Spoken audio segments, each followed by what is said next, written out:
এমন সুন্দর মনোরম ও প্রাকৃতিক দৃশ্য দেখতে সবারই কিন্তু ভালো লাগে। আমারও পার্সোনালি আমার অনেক ভালো লাগে। তো সন্ধ্যার এই আকাশটা আসলে কিন্তু অনেক সুন্দর, সাথে এরকম যদি থাকে লালবাগ কেল্লা তাহলে তো কোনো কথাই নেই। তো আজকে আমরা চলে গিয়েছিলাম আমি, মেজো ভাবি আর আমার এই যে ক্যামেরাম্যান, সাথে ছিল আমার দুষ্টু বাবু তাহান। তো সাথে কিন্তু আরও মানুষ ছিল, এখানে ছিল মেজো ভাই আর আরও মানুষ আমাদের সাথে অ্যাড হবে আর কি। তাদেরকে আমরা আনতে আমরা যাচ্ছিলাম।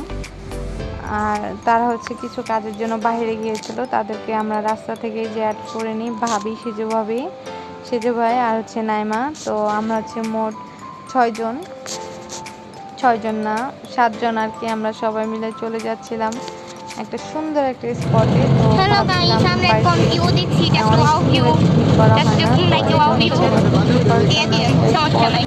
আর কি বাছাই করে, যেহেতু আমরা আগে ওই জায়গাটা একবার গিয়েছিলাম, জায়গাটা রিভিল করব না এখন জায়গাটা কোথায়। তো যাওয়ার সময় এত সুন্দর সুন্দর পরিবেশ, আসলে কিন্তু অনেক সুন্দর লাগতেছিল। যেহেতু এখন বর্ষার সিজন, দুই সাইডে পানি, ধান, অনেক সুন্দর একটা পরিবেশ।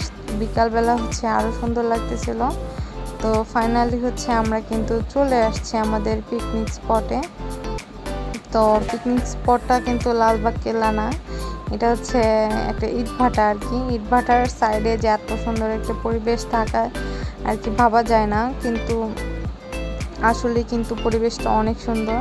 তো আমরা এর আগের বার আসছিলাম, তো এখানে অনেক আর কি উঁচু উঁচু কিছু মানে মাটির যে পাহাড় থাকে সেগুলো ছিল, কিন্তু এবার নাই আর কি, এখানে জাস্ট একটাই ছিল।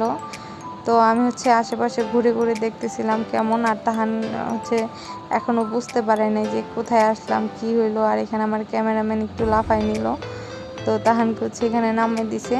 সে একটু জাস্ট একটু একটু করে দেখতেছে যে কোথায় আসলাম। ও কিন্তু অনেক এনজয় করছে। একটু পর আর কি একাই হাঁটা শুরু করছে, যে দেখি কোথায় যাওয়া যায়।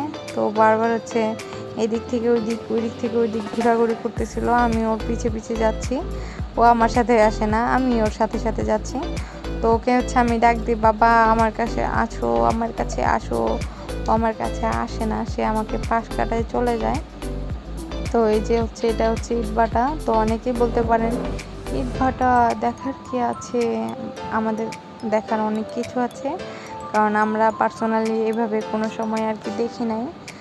আর ইটভাটায় ইট কীভাবে পোড়ায়, ইট কীভাবে বানায়, ইট কীভাবে তৈরি হয়, এগুলো অনেকেই দেখে নাই। তো আমিও দেখি নাই আর কি।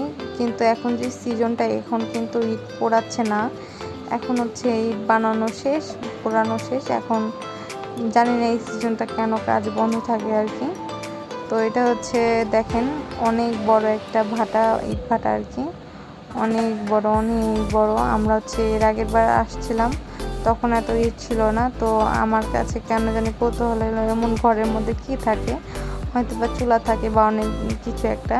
তো দেখলাম যে এমন কিছুই নেই, এগুলো আটকানো।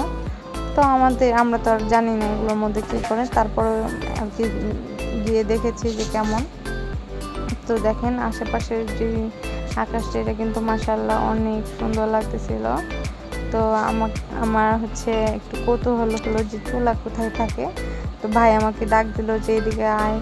পরে আমি যাওয়ার পর ভাবলাম এটা চুলা, দেখি না এটা তো চুলা না। পরে নিচে নেমে এটা একটা কি, আমরা সেটা জানি না, যেহেতু ওখানে লোক ছিল না। এটা কিন্তু খুবই অনেক অনেক অনেক, এটা আর কি অনেক গহীন একটা জিনিস। তো আমি দেখে ভয় পেয়ে গেছি, এর জন্য আমি উপরে উঠে আসছি। এটার মধ্যে যদি পড়ি আমি জীবনেও বের হইতে পারবো না। তো দেখেন এখানে অনেক, এটাকে কি বলে আমি জানি না, অনেক লম্বা। তো এখানে আমার ক্যামেরাম্যান কি জানি বলতেছিল, আমার মনে নাই। আর এই যে তাহান, দেখেন তাহান কি যে খুশি, সে আর কি এদিক থেকে ওই দিক ছোটাছুটি করে। তো আমরা কেউই আর কি সানগ্লাস নিই নি। আর যেহেতু ইট ভাটায় অনেক গোড়া গোড়া ইট ধুলা, এগুলো চোখে যাচ্ছিলো, বাতাস ছিল অনেক। তো তাহান চাচ্ছিল এখান থেকে ইট বের করবে, ওকে আমরা বারবার টেনে নিয়ে যাচ্ছিলাম। তো এখানে ভাবি আমাকে একটু পর আর কি ডাক দিল যে এদিকে আসো। তো বলে যে এখানে যে কর্মচারীরা ছিল তারা বলতেছে মানে এগুলো নাকি এখানেই পোড়ানো হয়েছে। তো আমরা হচ্ছে কখনো দেখি নাই, তারপর এরকম সুন্দর মানে তাদের মাথায় কত বুদ্ধি দেখে আসলেই ভালো লাগলো। আর এইভাবে সাজিয়ে হচ্ছে ইট পোড়ানো হয়। আর এইদিকে আমরা গতবার আসছিলাম, এইদিকে অনেক পাহাড় ছিল, মাটির পাহাড়।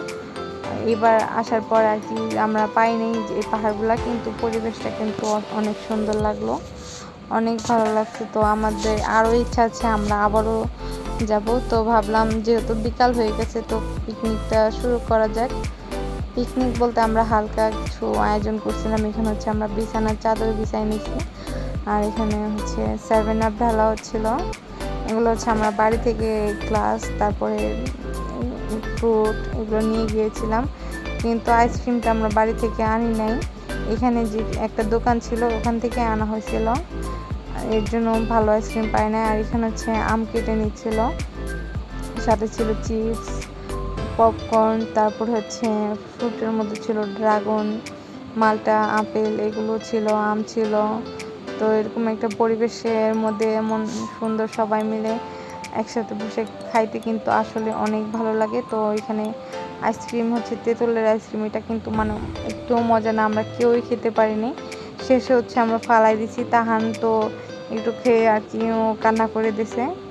তো দেখেন সবাই পরে ফালাই দিছে, কেউ পুরাটা শেষ করতে পারে নাই। যাই হোক, এখন হচ্ছে এখানে পপকর্ন খেয়ে নিচ্ছিলাম সবাই অল্প অল্প করে। এখানে হচ্ছে আমার ক্যামেরাম্যান শুধু হাসছিল, আর তাহানও কিন্তু আম খাচ্ছিল। তাহান আর কি সব ফ্রুট মোটামুটি খায়, কিন্তু আমটা অনেক পছন্দ করে। আর যেহেতু বাতাস ছিল একটু একটু ময়লা উড়ে আসে, তো আমি শুধু তাহানের ভিডিও করতেছিলাম, কারণ ওর আম খাওয়ার ভিডিওটা এত সুন্দর লাগতেছিল। ও 3টা আমের আর কি যে আঠিটা আর কি থাকে, ও একাই আর কি 3টা আমের আঠি খাইছে, ওর এত ভালো লাগছে। শেষে ওর পাঞ্জাবিটাও মাখায় ফেলছে।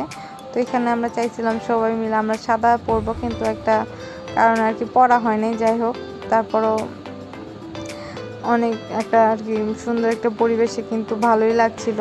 এমন সুন্দর আমি একটু পর শুধু ভিডিও করে নিচ্ছিলাম, আর এই যে তাহান আম খাই এটাও ভিডিও করতেছিলাম। তো এমন সুন্দর একটা পরিবেশে আপনাকে যদি আনা হয় আপনার কেমন লাগবে অবশ্যই কমেন্ট বক্সে জানাবেন, ভিডিওটা অবশ্যই লাইক করে দিবেন।